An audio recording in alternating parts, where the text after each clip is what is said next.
All right, citizens, taxpayers, you don't pay taxes, get back on your couch. Not that you're going to care. What a setup, right? But prepare yourself for the sounds of a boycott. Man, it came pretty fast this morning. Let me do this for you just to give some perspective of the sounds of a boycott, the concept of boycotts, and the freak out of a boycott. It's a good idea that I revisit something, okay? The history of threatened boycotts in Texas.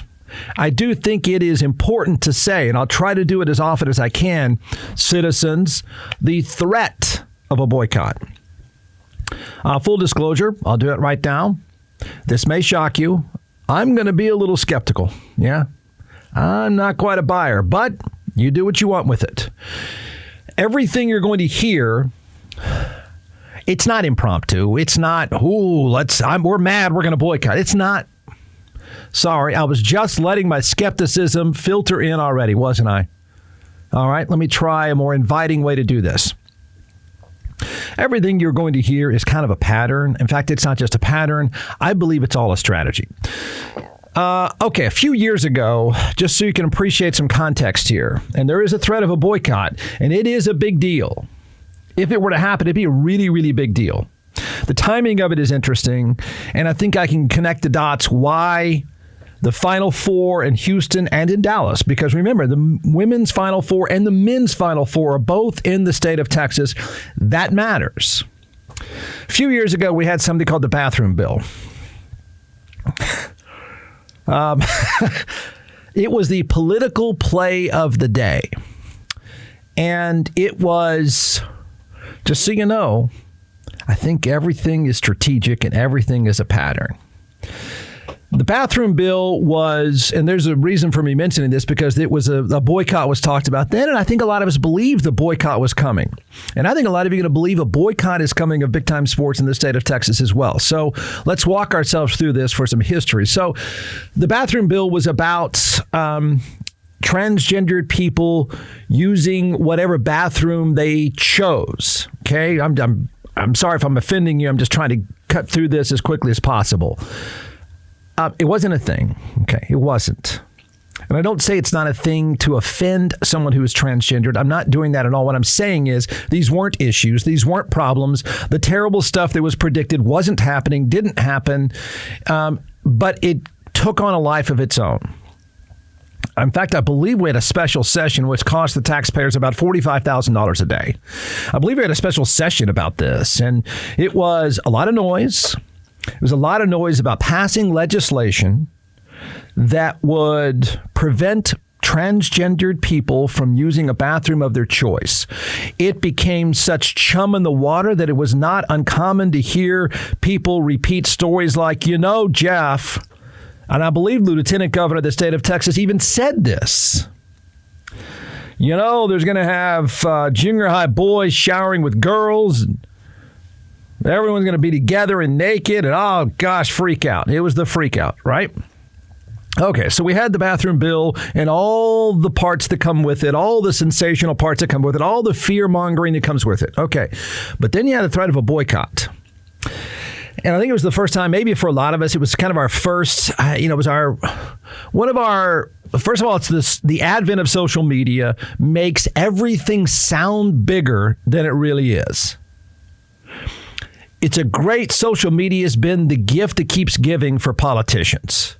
They can just blab a bunch of stuff and never worry about doing an interview with anybody that doesn't agree with them.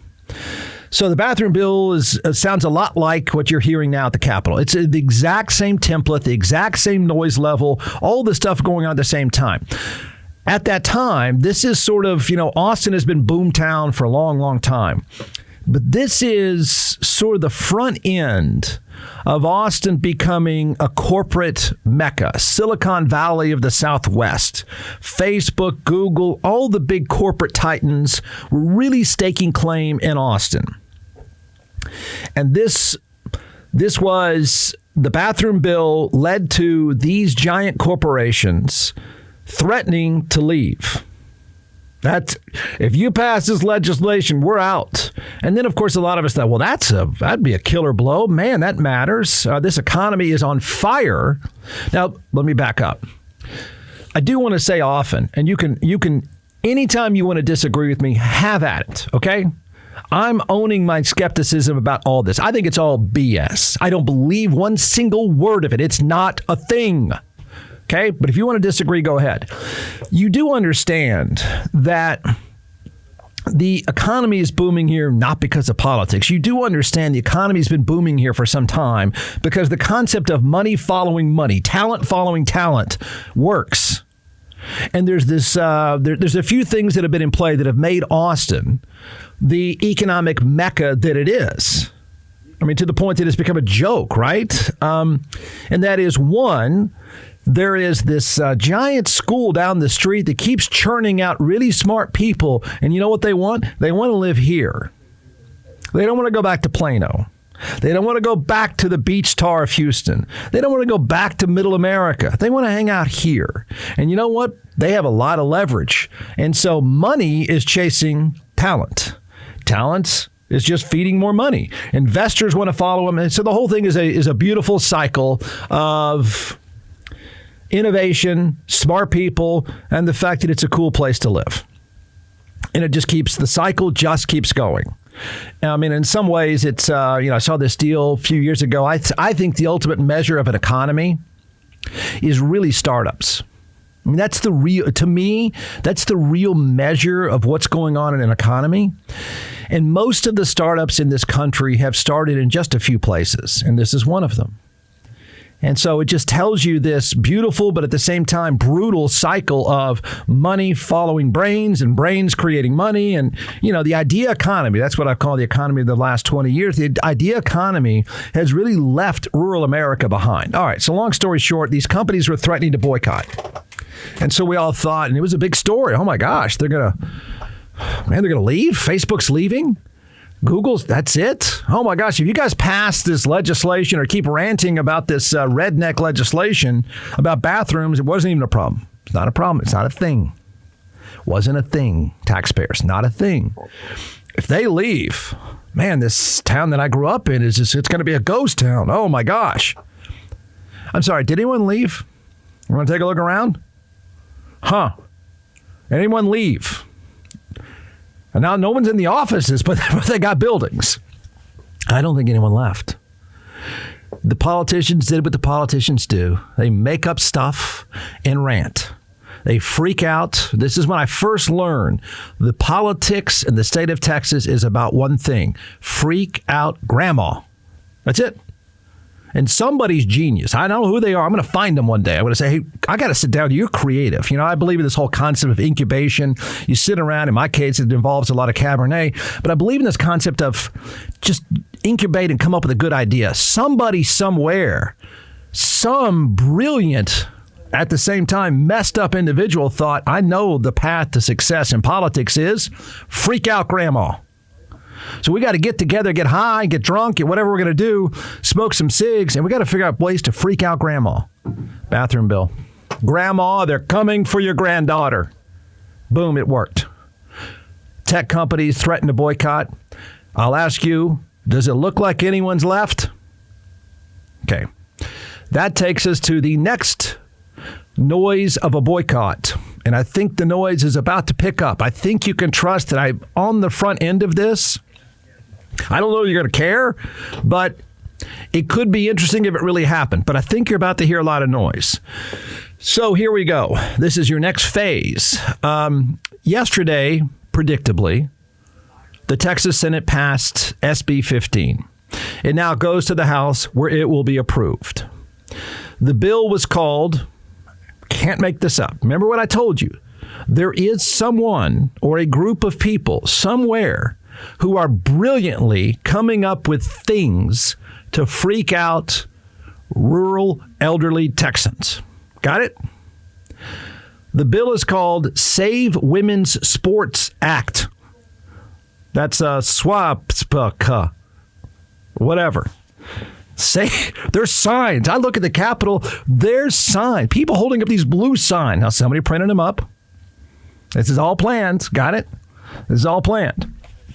Save Women's Sports Act. All right. So it's all about transgendered athletes participating in women's sports. You know the story. And I know your eyes are starting to glaze over, but I'm telling you, get ready for the boycott sound. That's what we're really talking about now. And the Final Fours are here, so this does matter. This is kind of we're at the cusp of some big stuff happening. Not the save women's sports. Women's sports don't need to be saved by Dan Patrick. Your daughter is fine. Got it? Your daughter is not going to be run over by some dude. Shut up with that. Just to remind everybody, okay, what is the blue signs that they're holding up? A bunch of elderly white people are holding up. I don't know who went and rounded them up. I don't know who went to the church and got some people on a bus and said, come over here and hold a sign and act like you're really freaked out. It's not happening. There are no examples. It's not a thing. It's not happening. I'm not saying being transgendered is not a thing. I'm saying the issue in sports is not a thing, but it's being used as a thing in the performance art of politics, just as the bathroom bill was used before. And I now think we've got the threat of a boycott that's coming, and I think it's going to come pretty fast. And if it were to happen, and I was a bar owner in Dallas or a hotel in Dallas or Houston, I'd be pissed because it would hurt. So I do think, to be completely skeptical and cynical, to make sure that I offend all of you equally, I think both sides have hijacked, whatever sides there are, I think have hijacked a non-issue and are using it to avoid important things like taxes, power grids, and school shootings. I think this is what politics has become because it is what we are. Okay? It's like the equivalent of scrolling when you should be working. That's what this is. So at the Capitol, I don't think people with real lives, I don't think anybody holding the sign had a job today or had some kids to pick up at school. I don't believe those real people at all. I think it's the whole thing is just a bunch of method actors. But they, in the industry of politics, they're holding up Save Our Women's Sports signs. Now, I think that's comical. The reason why this matters this week, and this may have been intentional, I am so impressed. I was about to say impressed. That's terrible, Jeff. I'm impressed that someone is so creative. This focus group of Freak Out Grandma is so creative. I think they might have done it intentionally. I think the timing is intentional. And again, in the context of performance art, if your job was to make noise and freak out Grandma, they're really good at it. I mean it. You're good. Okay, so the Final Four for both men's and women's basketball is in Texas this coming weekend. The NCAA has historically pulled championship events in states that have passed laws the NCAA views as discriminatory and counter to the NCAA Code of Equality. Blah, blah, blah, blah, blah. I know. The NCAA, in case you don't really understand this, it's been pretty much neutered, but it tries to pretend that it still matters. The NCAA is your neighborhood association. That's what it is. It's the college version of your neighborhood association. And nobody really pays attention to the head of the neighborhood association. Everybody hates that person. And you don't really care. But it's made up of the member schools governing themselves. And they don't follow their own rules, just like you have your car on blocks or something. Okay? But that's what the NCAA is. And so the NCAA, the bureaucratic thing that it is, has always tried to, I'm not going to say it's not sincere about being righteous, but they do govern men's and women's sports. So fast forward to today. And so get ready for the noise of a boycott. I think this is going to pick up. John Feinstein, you don't know who that is. Most people won't. John Feinstein's a great writer. I mean, really good writer, sports writer of several books. And he is, by the way, he's invited on this show anytime, just like most everybody else. John wrote, read this at about 4:30 this morning. He wrote in the Washington Post today that he is going to be boycotting the Final Fours. He is a legendary writer of college basketball. He's written some great books about basketball and Tobacco Road. He's just kind of a must. He's an important voice in the world of college basketball.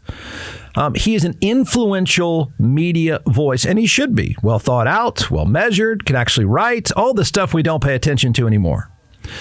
So he is one of the most widely read and influential voices in the college basketball space. I believe there's going to be more media noise this week, and I do believe that John has started this because he has now said he is going to boycott coming to the state of Texas to write about this. Now you're going to say, who cares? I know. I'm just letting you know that I think this is the domino of several dominoes that are about to fall, a lot like they did a few years ago when it came to the bathroom bill and Facebook. You're going to hear a lot of noise in the coming days about whether or not the state of Texas is going to be able to host championship events in the future. Okay? That's the noise you're going to hear. Is it going to affect you?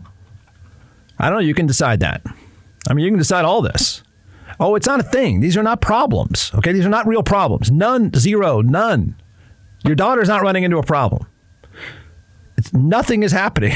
I'm just asking you if you think the boycott is going to happen. And if the boycott did happen, if the NCAA just said, you know what, Dallas and Houston, we're out, and I owned a hotel, it would hurt. If you're selling rental cars, it hurts. Now, we can joke and say in Austin, who cares? There's another 10 events coming right behind it. But the rest of the state, this kind of stuff matters. Boycott noise is going to start. And if the Final Four were pulled, Dallas and Houston would lose out. That's new travel money to the market. Now, you can predict what will happen, and so will I. Okay? You can play the prediction game. This is not exactly buy or sell, but it's close. First, will the NCAA pull the championship games from Texas this week? I'm setting all this up for you. We can walk our way through this. If you're struggling with this, I get it. Normal people are going to struggle with the politics of performance art. You have a life, you have a brain, you don't fall into this stuff. So I'm really working hard to make you realize, think creatively, but this is a threat, or going to be a threat. So would they pull it this week? No. No way. No way. In the future, probably not. That's my prediction. You can disagree. Next prediction. Those at the Capitol, if I'm right about this, and I think I'm going to be right about this, if those at the Capitol, if I'm right, the more noise that you hear, particularly media noise, media elite types talking about, I've had it with the state of Texas. We don't have to go there, so we're not going to go there. The threat of a boycott is going to gather steam. Okay? It's going to gather media steam. It's going to gather elite media steam. Those at the Capitol, my prediction, are getting exactly what they want. Exactly. Me talking about this is exactly what they want. John Feinstein, a great writer for the Washington Post, writing this is exactly what they want. He works for the Washington Post. That's the devil. Okay? You know who's next up? The New York Times. You know what that is? The devil. You know what else is the devil? Austin. Got it? This is exactly, I think this works perfectly in the scheme of politics. Just like the threat of Facebook and Google and all those devilish companies threatening to leave over the bathroom bill, the NCAA threatening to pull out over this, it's perfect. It's perfect if you're a fist pumper. See, I think politics is just pumping fists. I don't think it's about policy or power grids or taxes or school shootings. I think it's just about pumping your fist or whatever grandma's fist. Does grandma pump their fist? My grandmother doesn't pump her fist, but she's freaked out. Absolutely freaked out. So it's that's the way this thing is going to play out. This is exactly what political representing rural red areas want. Okay, this is it. This is perfect. It is the us versus them woke storyline that keeps them in office. That's what I think. I think this thing is there's someone, the creative person that made up this stuff. I think they're going to pour gas on this. I think the fact that right off the bat, the first thing I thought of was, I know John Feinstein's work. He's really good. Really, it's a great writer. Fantastic book, by the way, he once wrote called Good Walk Spoiled. It's about golf. It's really entertaining. But he works for the Washington Post. That's the devil. See? The devil is telling them not to care about their daughters being run over by a dude. It's going to work perfectly. You're going to hear more about the boycott because people involved in this story want you to hear more about a boycott. Elite media will follow John Feinstein's lead, and your political heroes are going to get just what they want. Okay? So, your obvious question. What if the NCAA did pull events? Well, the cities would care. They would. The hotels, the bars, the restaurants, they would care. I don't know that the NCAA has ever done that. I know a few years ago, just to prove to you how far they go, it was, I don't mean to laugh, but I'm going to laugh. Remember that period where insensitive mascots? And so I want to say there's an amazing story about one of the Dakota schools, and this is sort of hockey country, right? And one of those Dakota schools were the Fighting Sioux, and they're great at hockey, obviously.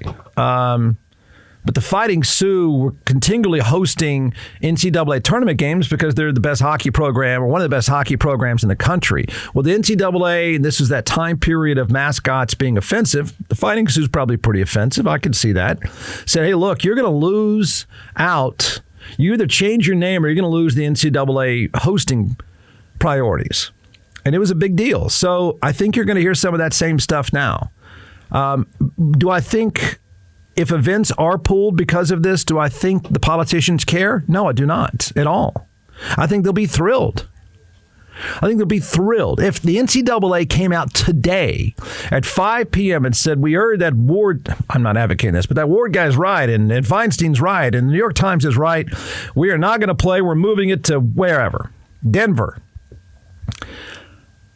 Your politicians would be thrilled. It would be perfect. They don't get votes in Houston and Dallas. They get votes in red rural areas. They don't care about cities. The cities are the devil. Houston and Dallas would be the devil. It would be perfect if the events were pulled. But Jeff, the economy, they don't care about the economy. They represent rural red areas. This means nothing to them. So I think if it were to be pulled, if events are pulled in the future, no, I don't believe for a single second your political representatives care. Not at all. It doesn't affect their voter at all. Their voter is saying, well, those people in Dallas suck. People in Austin really suck. Got it? How does this end would be the next issue. Here's a prediction. You can agree or disagree. All this stuff you can agree or disagree with. I always challenge you. How does this end? My thinking, it's going to end like every other non-issue. It will fade. And then guess what? Another non-issue will be created to freak out grandmothers. The next non-issue, this one will have some legs. This one's getting legs again. This one's going to hang around for a while. Then when it fades, we'll have another non-issue and grandmas will be freaked out.